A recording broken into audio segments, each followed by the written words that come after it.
Alhamdulillah hamdan katsiran thayyiban mubarakan fihi kama yuhibbu rabbuna wa yardah.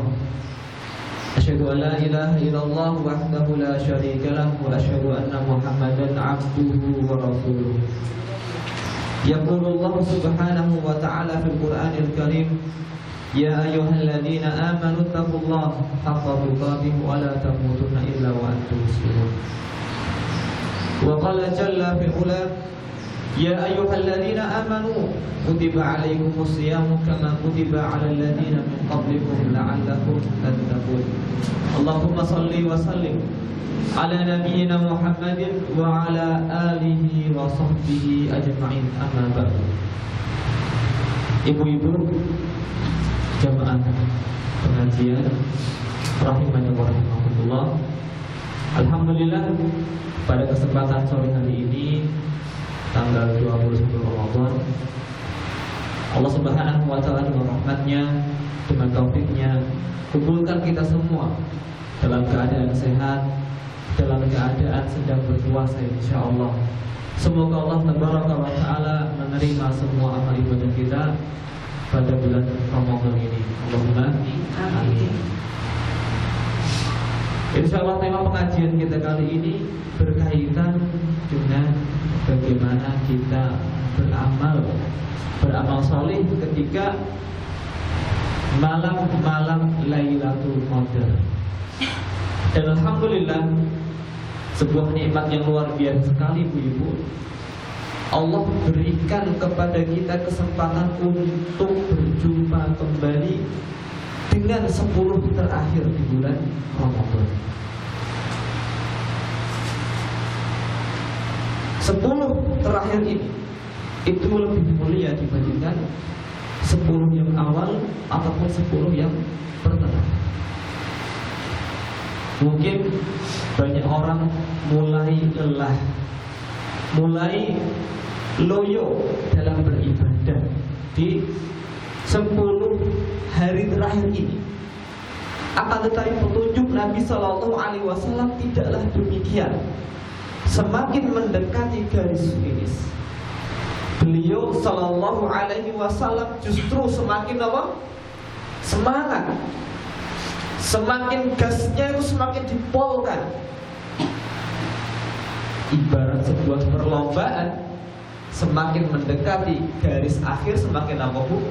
Apakah semakin positif? Apa semakin harus cepat?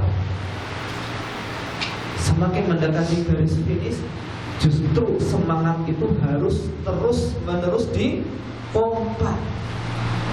Dan konsentrasi kita hendaknya jangan terpecah gara-gara mau menghadapi hari raya Idul Fitri. Sing esuk klambi apa, sing esuk masak apa, itu boleh dipikirkan. Akan tetapi harusnya konsentrasi besar kita berkaitan apa yang bisa saya petik di 10 hari terakhir ini.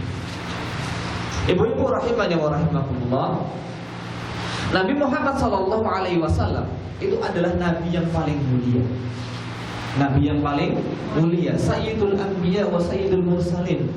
Demikian pula umat beliau sallallahu alaihi wasallam adalah umat yang paling mulia dibandingkan umat-umat Nabi sebelumnya. Dibandingkan umat Nabi Isa, umatnya Nabi Musa, umatnya Nabi Nuh, Nabi Hud, itu lewat semua. Yang paling mulia adalah umatnya Nabi Muhammad sallallahu alaihi wasallam. Akan tetapi Allah Subhanahu wa ta'ala takdirkan umatnya Nabi Muhammad sallallahu alaihi wasallam itu datang terakhiran. Datang terakhiran Ibu, ya kan? Akan tetapi ternyata dalam masalah besok di hari kiamat, mana yang paling selesai terlebih dahulu dihakimi oleh Allah, diputuskan perkaranya oleh Allah dan dimasukkan ke dalam surga, ternyata dibalik yang terakhir inilah, yaitu umat Nabi Muhammad SAW adalah yang pertama kali masuk surga dibandingkan mereka umat-umat yang terdahulu.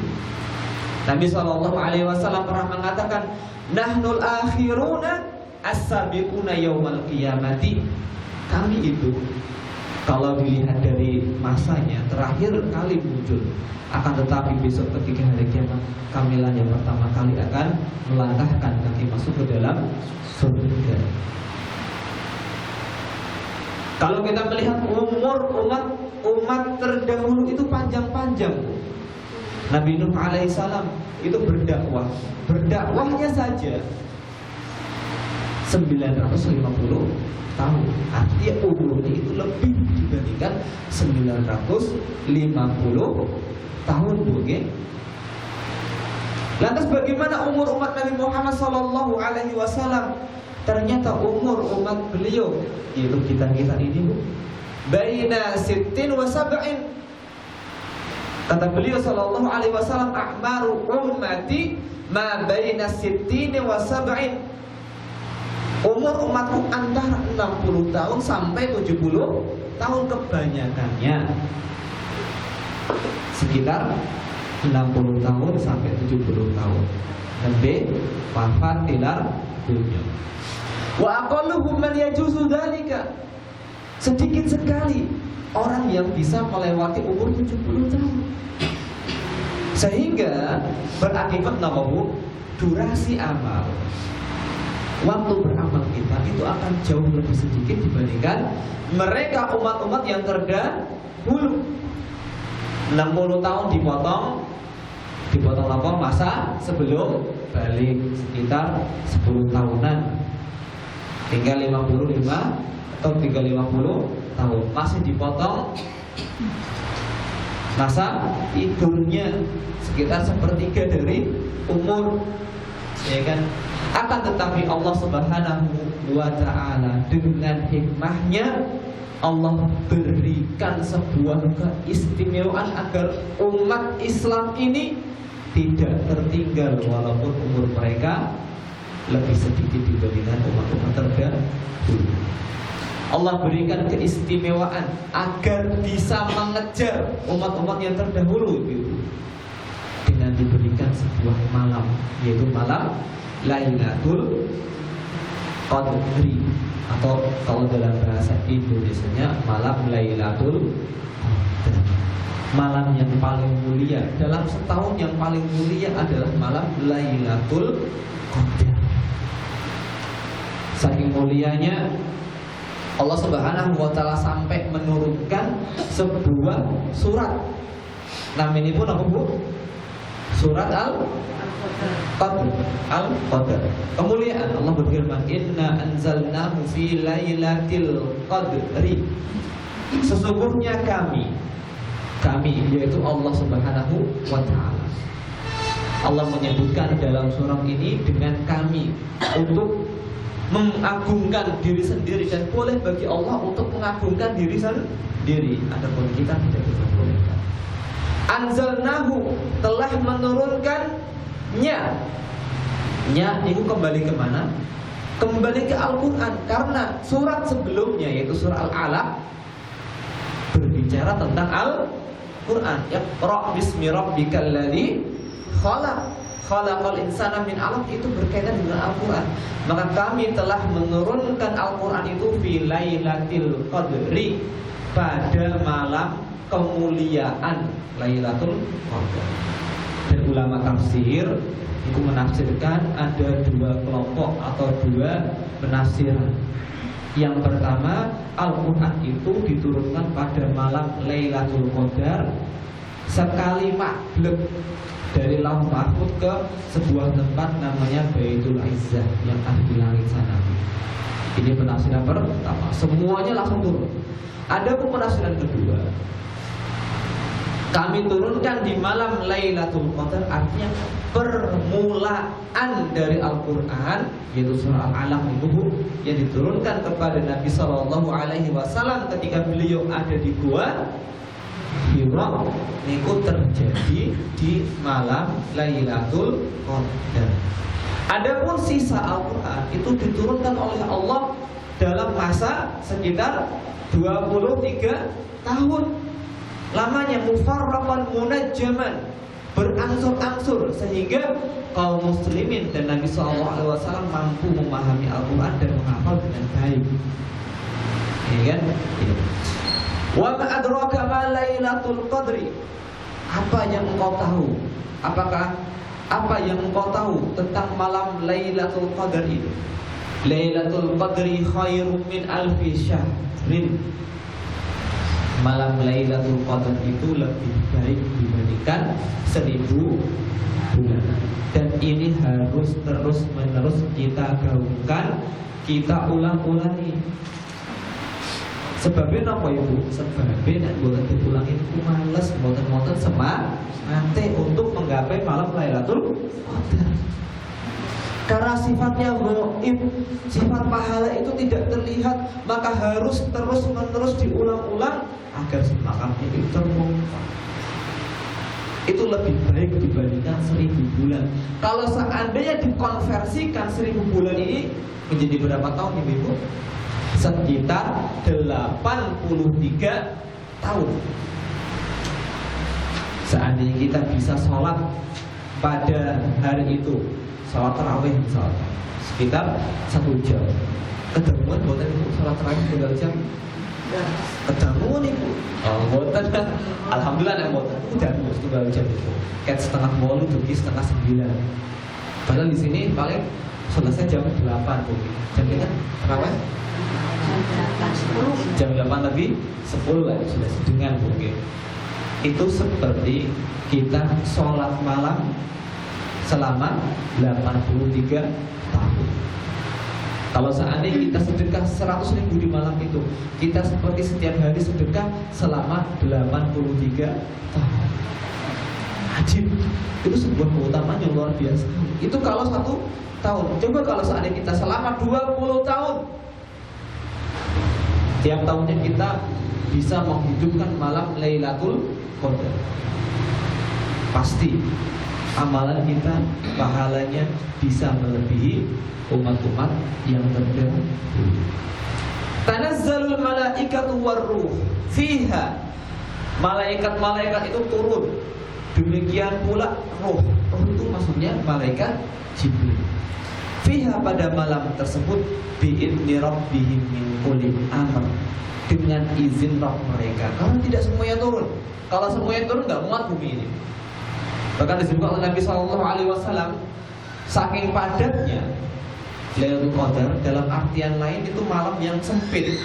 Karena apa? Alasannya, setiap jengkal di bumi ini pasti ada malaikat yang sujud meletakkan keningnya kepada Allah Subhanahu wa Ta'ala.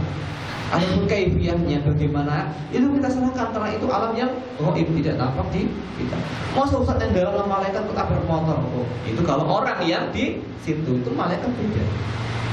Itu Nabi SAW yang mengatakan seperti itu. Tidak ada satu jengkal di bumi ini melainkan ada malaikat di situ yang sujud meletakkan keningnya kepada Allah Subhanahu wa Ta'ala. Salamun hiya hatta matla'il fajr. Keselamatan terpenuhi bagi siapa? Bagi orang yang menghidupkan malam tersebut sampai terbitnya fajar. Ibu-ibu rahimani wa rahimakumullah. Lantas malam Lailatul Qadar itu apa? Malam Lailatul Qadar adalah malam yang dipenuhi dengan kemuliaan. Al-Qadru itu artinya syaraf, kemuliaan. Karena orang yang beramal malam itu, ia mendapatkan pahala lebih dari 1000 bulan. Lebihnya berapa? Allahu a'lam, Allah yang tahu. Allah tidak menyebutkan lebih setahun, lebih 2 tahun, tidak. Terserah Allah yang mau melebihkan berapanya. Terserah Allah Subhanahu wa Ta'ala melebihkannya berapa. Kalau ada pertanyaan, kapan malam Lailatul Qadar ini? Kapan itu? Tanggal ganjil. Insya Allah sudah paham. Insya Allah antara malam 21 sampai 30. Adapun di malam-malam ganjil itu lebih diharapkan, tidak menutup kemungkinan ada di tanggal genapnya. Nabi SAW mengatakan, taharrau lailatul qadri fil witri minal ashril awakhir. Berusahalah kalian untuk mencari malam Lailatul Qadar itu di hitungan ganjil pada 10 hari terakhir. Tanggal pinter? Dulu Nabi SAW sempat tahu secara pasti. Qadarullah pas mau disampaikan kepada umatnya, ada 2 orang padu. Tahu padu. Gara-gara padu itu Nabi Shallallahu Alaihi Wasallam lalen, lupa tidak disampaikan kepada umatnya. Sejak itulah takyin, penentuan malam itu diangkat oleh Allah Subhanahu wa Ta'ala. Lah hikmahnya nopo? Hikmahnya itu apa? Kok tidak langsung dikatakan malam Lailatul Qadar itu tanggal 25 titik? Oke? Kok nggak seperti itu ya? Kan lebih baik seperti itu, biar kita semuanya langsung dapat, nggak usah cari. Malam Lailatul Qadar itu tanggal 27 titik, bes liyane butuh malam Lailatul Qadar. Ternyata kita disuruh mencari di antara 10 tersebut. Hikmahnya apa, Bu? Kira-kira agar terlihat siapa yang serius, siapa yang main. Kalau yang serius, dia akan benar-benar mencari di antara 10 itu. Dia akan menghidupkan 10 malam itu semuanya. Kalau yang main-main kayak begitu, akhirnya 1 sampai malam 21 sampai 30 semua bukan Lailatul Qadar semua, karena tidak ada antara. Supaya apa juga? Supaya pahala yang kita peroleh itu lebih banyak. Karena kita semangat dari 21 sampai 29 atau 30. Seandainya kalau ditetapkan malam Lailatul Qadar itu 27, insya Allah 21, 22, 23 sampai 26 kita semangatnya turun. 27 pas semuanya, masya Allah. 28 turun semua. Oke, betul Bu. Seperti itu. Seperti itu. Karena apa? Kita merasa sudah dapat apa yang kita cari. Kalau kita tidak tahu, maka kita setiap harinya selama 10 hari itu akan mencari terus dan insya Allah pahalanya akan semakin banyak, semakin besar. Dan kalau kita melihat ibu-ibu rahimani wa rahimakumullah, Allah sudah mempermudah. Maksudnya bagaimana? Alhamdulillah kita tidak disuruh mencari malam Lailatul Qadar ini di hari-hari selama setahun, Bu. Oke, dan setahun ki anak malam Lailatul Qadar kapan itu satu wis digolati mau kene. Bejo ya otong setahun nih. Tapi Allah persempit menjadi bulan Ramadan. Bulan Ramadan. Di bulan Ramadan pun masih dipersempit. Kapan itu? 10 hari terakhir. 10 hari pun masih dipersempit. Kapan? Malam-malam ganjil. Sudah sangat murah sekali Allah Subhanahu wa Ta'ala. Seperti orang tua misalkan mengadakan lomba, itu tolong cari motornya bapak di Purworejo. Purworejo mana Pak? Oh iya Bapak Purworejo, kan luas sekali. Orang main panen ini. Semakin kecil semakin gampang untuk dicari. Demikian pula malam Lailatul Qadar ini Allah Subhanahu wa Ta'ala dikasih waktunya, tinggal kita mau atau tidak. Maka kita, masya Allah, ibu-ibu sekalian, monggo sami dipompa semangatnya untuk bisa meraih malam-malam tersebut. Karena saya yakin tidak banyak dari kaum muslimin atau tidak sedikit yang kurang perhatian dengan masalah ini. Mereka menganggap pas malam semuanya sama. Bahkan semakin mendekati hari raya itu semakin kurang semangatnya, semakin sibuk dengan persiapan hari raya. Ini buat ibu biasa seperti itu, iya kan? Mungkin semangat banget. Niku perlu diluruskan. Persiapan hari raya itu boleh, akan tetapi prioritasnya bukan itu, harus diluruskan. Nabi Sallallahu Alaihi Wasallam itu sampun paling perhatikan, fihi lailatun khairun min alfi syahr. Dalam bulan Ramadan ada satu malam lebih baik daripada 1000 bulan. Terus man furima khairuha faqad furima. Barang siapa yang tidak bisa memanfaatkannya dengan baik, memang orang itu kebangetan.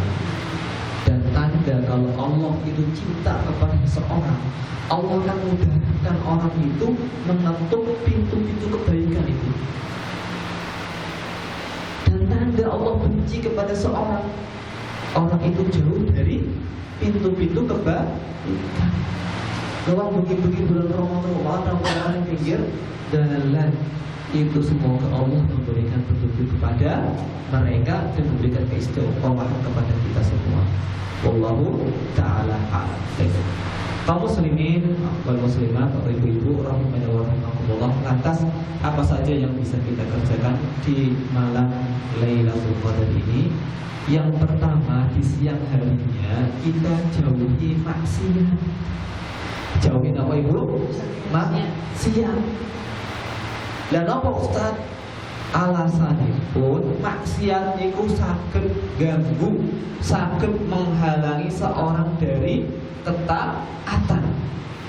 Niki maksiat niku saged ngeboti wong saking ketaatan. Wong arep salat bengi kok rasane males.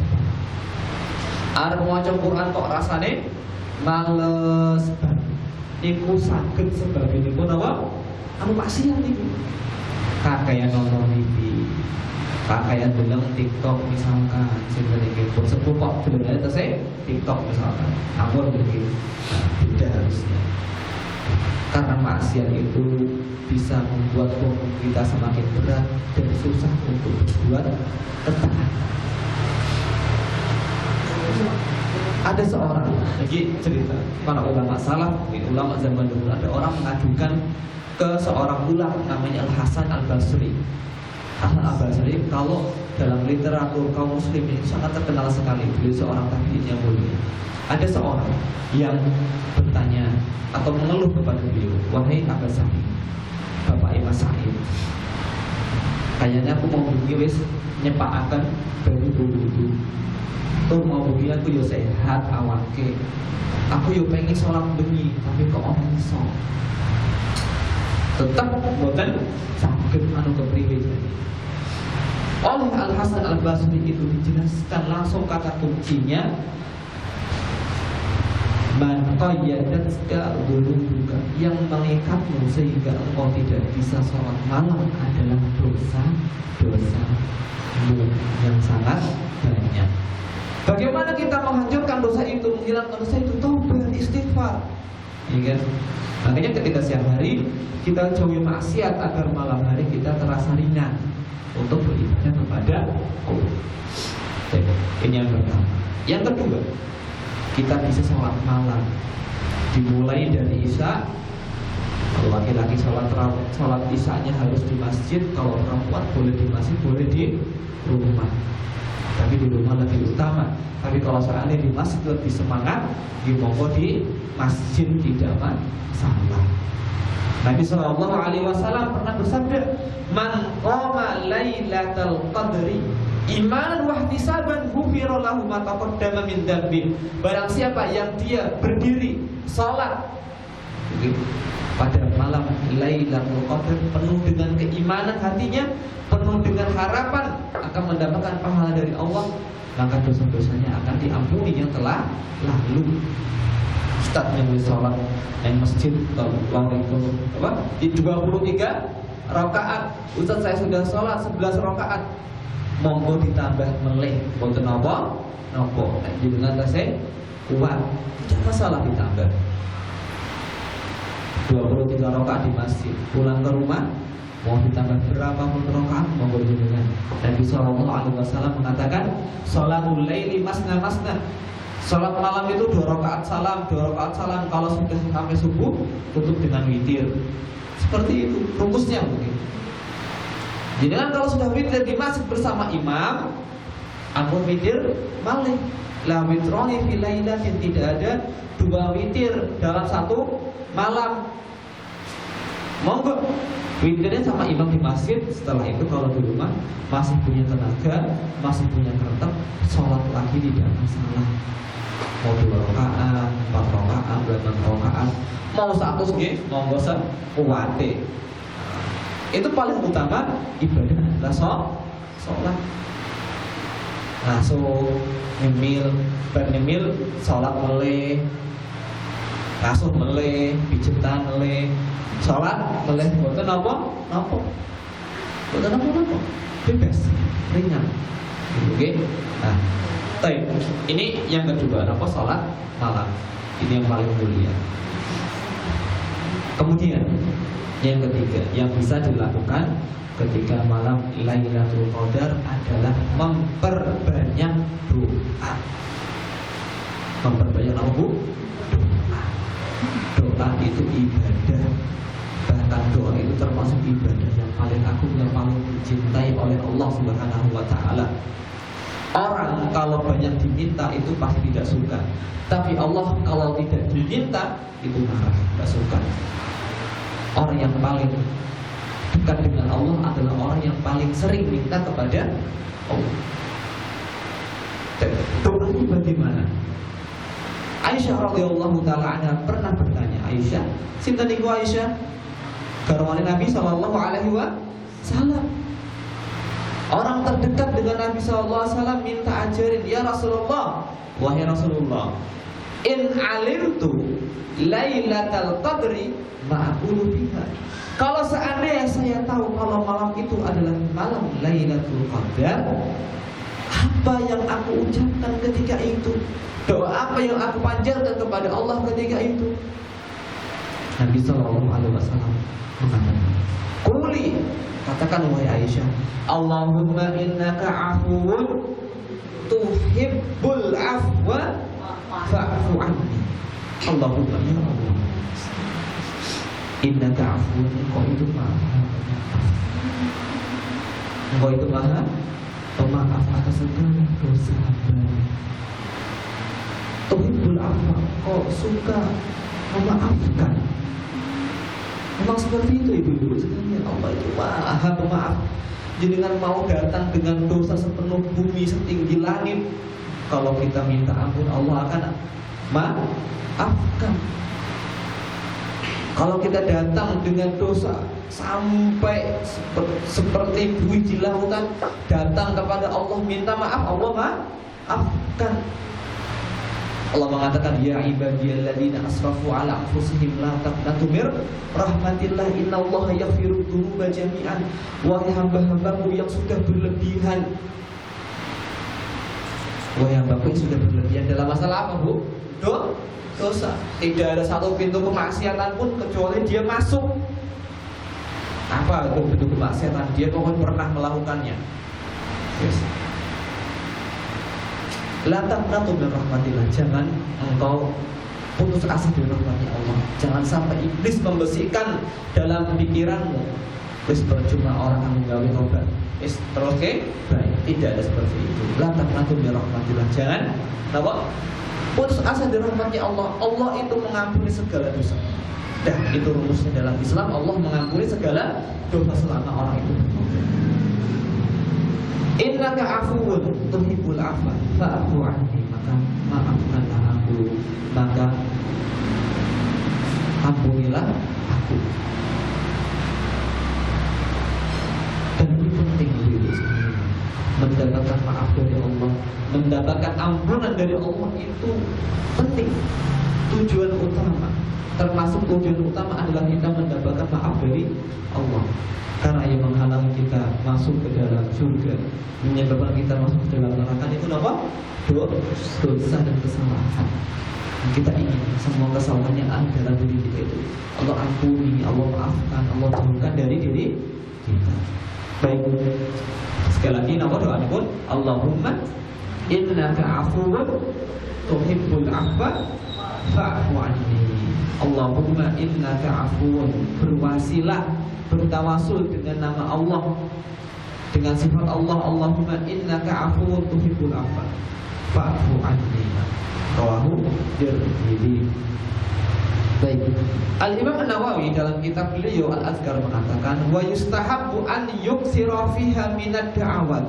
Disunnahkan, disukai ketika malam Lailatul Qadar itu memperbanyak doa-doa untuk kaum muslimin. Doakan kaum muslimin di Indonesia agar semakin dekat dengan agamanya, tidak semakin jauh. Doakan kaum muslimin yang ada di Palestina agar segera terbebaskan dari penjajahannya orang-orang Yahudi. Doakan. Kita perhatian dengan urusannya kaum muslimin. Fahada syi'arus sholihin. Inilah syiarnya orang-orang saleh dan hamba-hambanya Allah yang arif, kata Imam Nawawi. Baik. Kemudian berikutnya, amalan yang bisa kita lakukan di malam Lailatul Qadar adalah memperbanyak tilawatul Al-Qur'an, Ibu. Walaupun kita bacanya gradul-gradul boten napa-napa. Wis penting baca. Penting baca. Dan insya Allah jenengan mendapatkan 2 pahala kalau seandainya mau simpun boten lancar. Dan 1 huruf Al-Quran itu akan mendapatkan 10 kebaikan. Tidak ada ruginya seorang yang membaca Al-Quran. Kalau bisa jauhi HP. HP minggir dikit kowe. Wes nyong arep karo mushaf karo Quran. HP ini wis minggir dikit.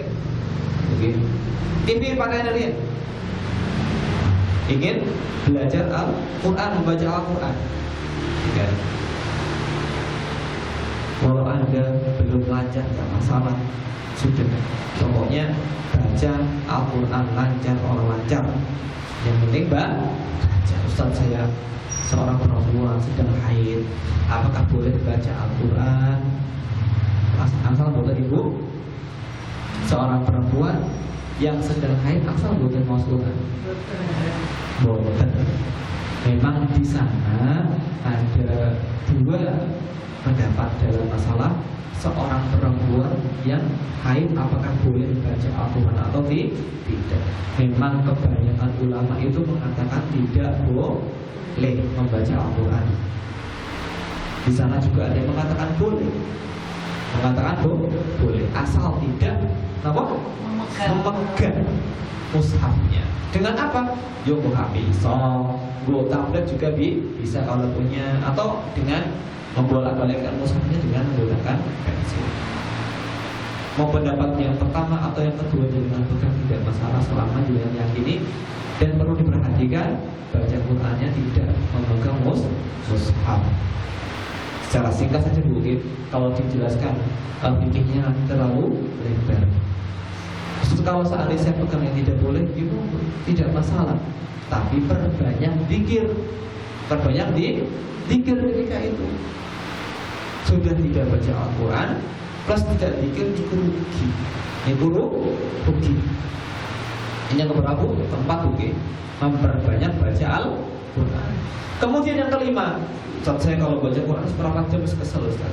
Nah, gimana Bu? Mos-mosan rasanya, ya kan? Seperempat jam sudah capek. Mungkin monggo maos terjemahan. Berusaha untuk memahami, dipahami, dibaca sekali, 2 kali ayat, 3 kali tidak masalah, 4 kali tidak masalah, 5 kali tidak masalah, sampai benar-benar paham ini ayat maksudnya apa sih. Itu tidak kalah pahalanya dengan membaca Al-Quran. Itu artinya berusaha untuk mentadabburi Al-Quran. Tidak hanya baca tanpa tahu maknanya. Allah mengatakan dalam surah Shad ayat yang ke-29, Kitabun anzalnahu ilaika mubarakun liyadabbaru ayatihi. Itu kitab Al-Quran, kami menurunkan kitab itu kepada engkau wahai Muhammad penuh dengan berkah. Supaya apa? Supaya kalian bisa mentadabburinya, memahaminya, menggali pelajaran-pelajarannya. Tidak hanya dibaca saya nggak tahu artinya. Kalau sudah ngos-ngosan bacanya, monggo mandek baca terjemahannya, baca tafsirnya. Kalau punya buku tafsir itu insya Allah tidak kalah pahalanya, keutamaannya dari yang pertama tadi, yaitu membaca Al-Quran. Oke, baik. Apalagi juz 30, monggo dibaca terjemahan juz 30, itu luar biasa tuh.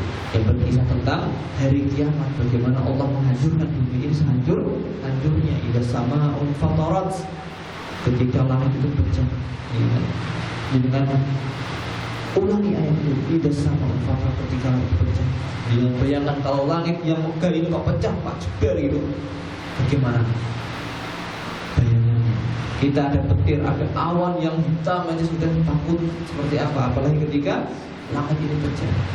Wa idal kawakibun tasarat, ketika bintang-bintang itu berjatuhan ke bumi ini. Apa yang terjadi? Wa idal biharu sujirat, ketika langit laut itu kok berubah menjadi nyala api yang berkobar. Laut yang seluas itu.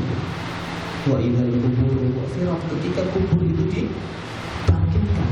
Jangan pahami itu, baca berulang-ulang sampai masuk ke dalam hati.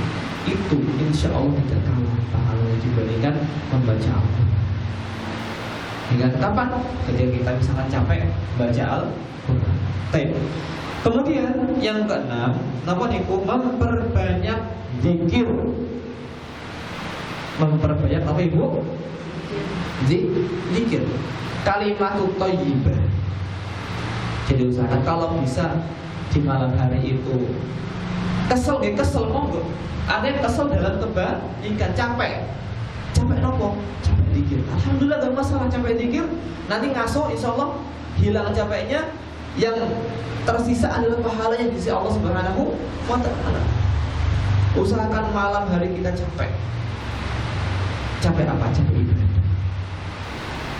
Baca Quran kesel, baca tafsir kesel, tadabbur kesel, gimana langgar mana kali zikir subhanallah, subhanallah, subhanallah.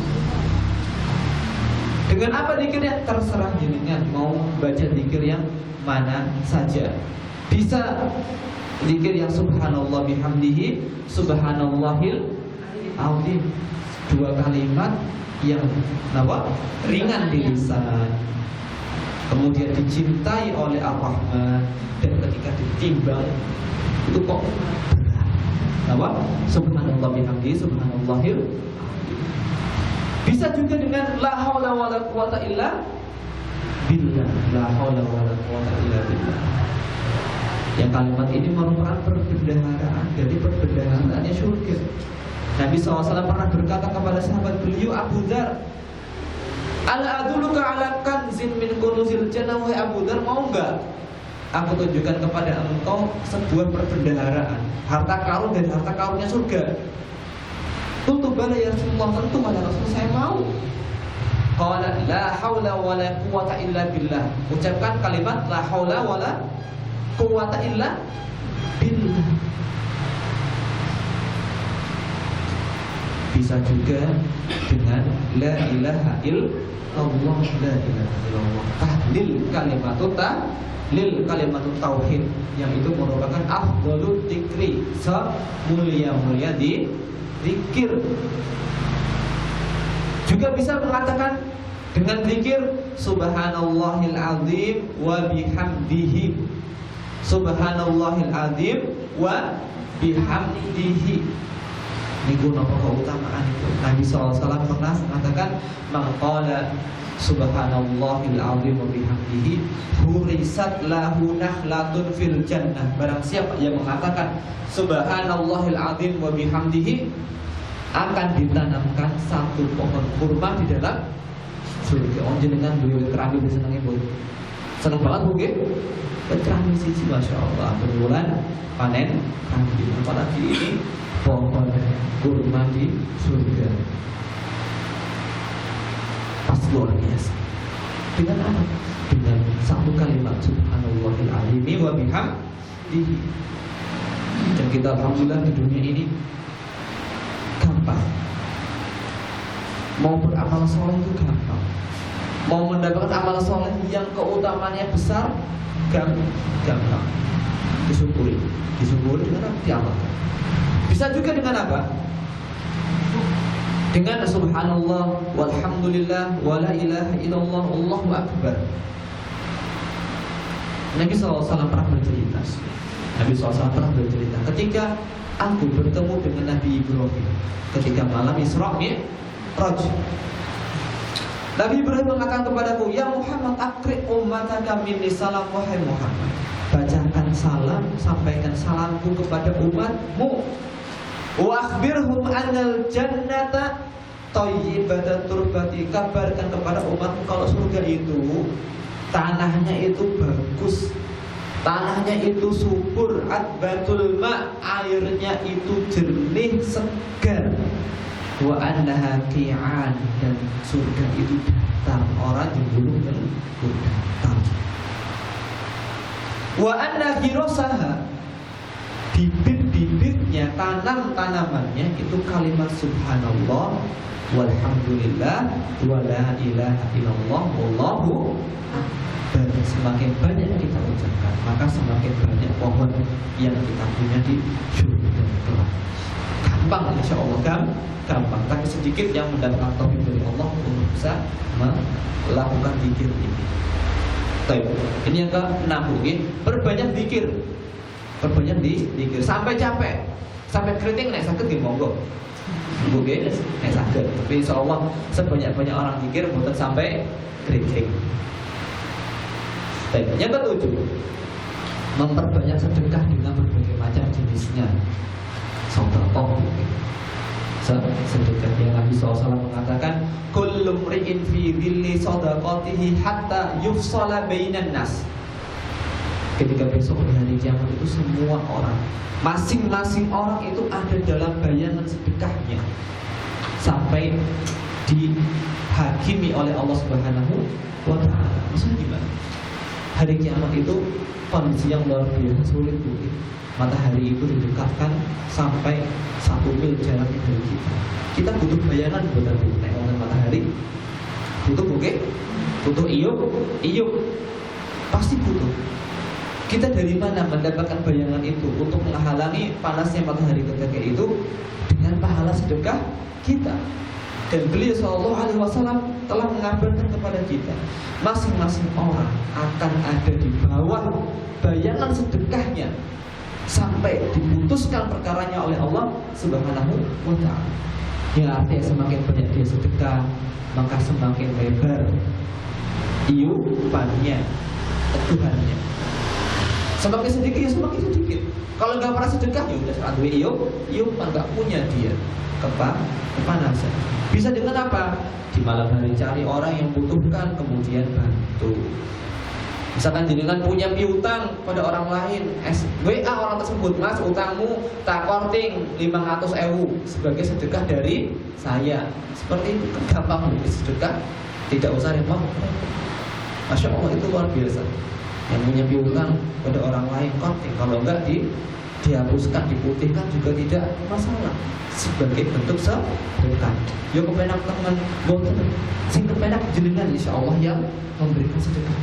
Manfaatnya kepada jenengan. Orang itu akan berterima kasih, akan semakin cinta kepada jenengan. Jenengan juga akan mendapat pahala yang luar biasa dari Allah Subhanahu wa ta'ala. Cari anak yatim, santuni. Cari orang yang terlihat susah, santuni. Pokoknya di mana ada pintu sedekah di situ, monggo. Kemudian juga bisa perhatian dengan sunah-sunah rawatib. Ba'da maghrib, sudah masuk maghrib, qobliyah maghribnya monggo dikerjakan, ba'diyah maghribnya monggo dikerjakan, qobliyah isya'nya monggo dikerjakan, ba'diyah isya'nya juga monggo dikerjakan. Perhatikan tentang sholat sunnah rawatib. Kemudian bisa kita birrul walidain, membanggakan orang tua.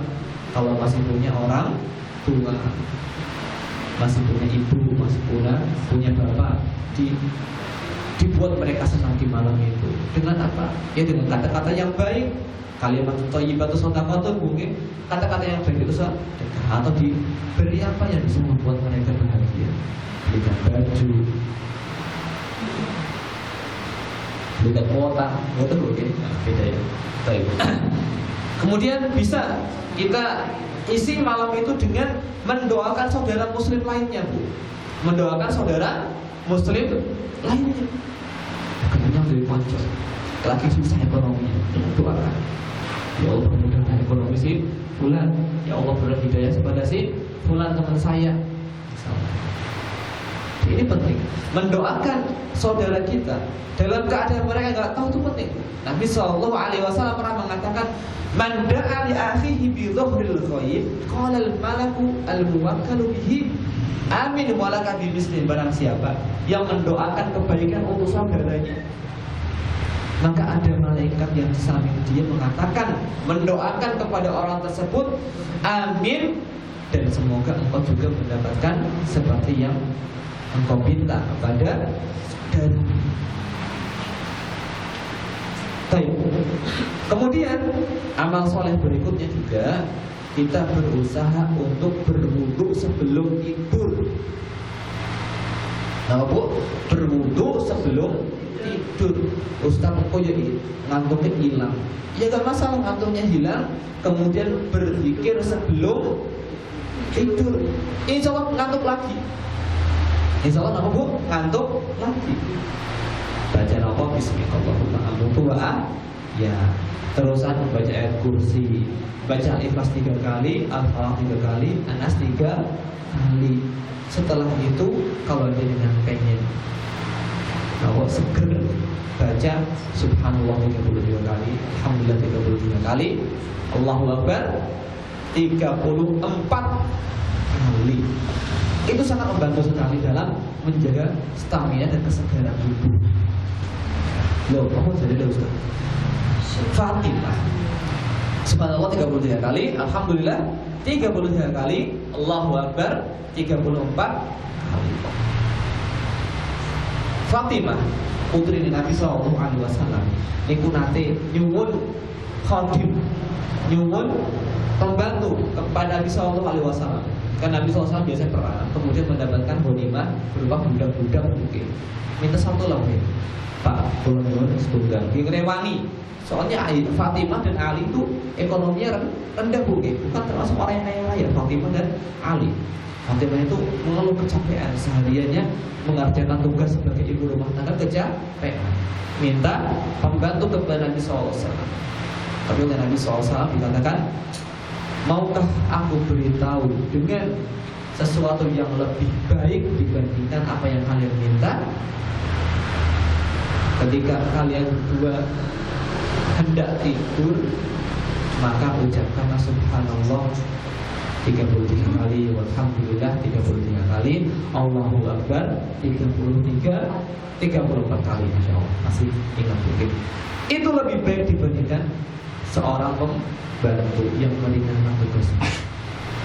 Supaya nanti pas mau sahur atau pengen bangun jam berapa, 2:30, supaya bisa baca Quran lagi, lebih gampang lagi. Lebih gampang lagi, badannya lebih semangat lagi. Ini yang berapa Bu? 11, banyak sekali ya. Insyaallah 11. 12. Buat suasana rumah itu kondusif untuk ibadah. Kita ibu kan? Kita ini kan ibu, saya bukan. Buat suasana rumah ini kondusif untuk ibadah. Dengan apa? Monggo putra-putra pun disemangati ya. Boleh. Iki mudah-mudahan malam ler kotor kuwi HP-ne diletakkan dikit. Kuwi TV-ne patahnya dikit. Lampu nyalakan semua. Ya kan? Lampu nyalakan biar terang, biar rasa ngantuk itu ya pergi walaupun sedikit. Kita atau dengan sebagai ibu punya andil besar dalam mewujudkan rumah yang kondusif untuk ibadah. Terus nama mulai insya Allah cukup mungkin 12 saja. Ibu-ibu 12 saja, banyak mungkin. Ibu-ibu rahimani wa rahimakumullah, kita perlu tahu bahwa setiap detik di malam 10 terakhir ini itu sangat berharga. Itu sangat berpengaruh kepada derajat surga yang kita peroleh kelak. Kita masuk surga karena rahmatnya Allah, karena kasih sayangnya Allah. Tapi derajat surga yang kita peroleh itu berdasarkan amal kita. Tinggi rendahnya surga yang kita peroleh besok tergantung amal ibadah kita. Allah mengatakan dalam surah Al-An'am 132 wal kullin darajatun mimma amilu. Masing-masing orang akan mendapatkan derajat-derajat sesuai dengan apa yang mereka kerjakan. Wa ma rabbuka bighafilin amma ya'malun. Allah tidak lupa sama sekali terhadap apa yang mereka kerjakan. Satu tasbih, satu tahmid, satu takbir itu enggak akan luput dari catatannya Allah. Tidak ada yang percuma. Itu berpengaruh dengan derajat kita di akhirat. Satu detik itu sangat berpengaruh. Apalagi 1 jam, apalagi 2 jam, 3 jam. Monggo digaspol. Dan insya Allah semua kita, kalau kita menghidupkan semua Ramadan, itu akan mendapatkan Lailatul Qadar. Oke? Yang jenengan sholat tarawih setiap malam, insya Allah akan mendapatkan pahala Lailatul Qadar. Mesti oleh. Tapi masalahnya bukan dapat atau tidak dapat. Masalahnya kita ingin lebih, mendapatkan derajat yang lebih. Ya kan? Oleh karena itu kita cari di 10 malam yang terakhir ini Lailatul Qadar dengan apa? Kita lebih giat dalam beribadah.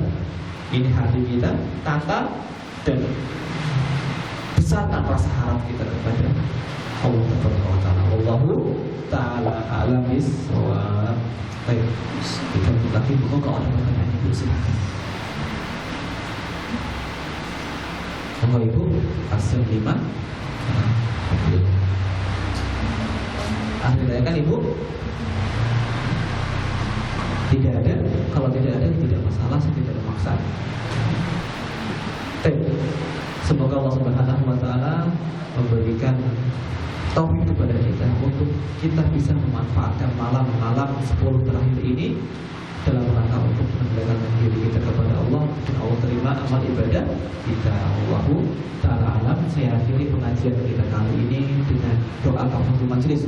Subhanakallahumma wa bihamdika asyhadu an la ilaha illa anta astaghfiruka wa atubu ilaik. Wassalamualaikum warahmatullahi wabarakatuh.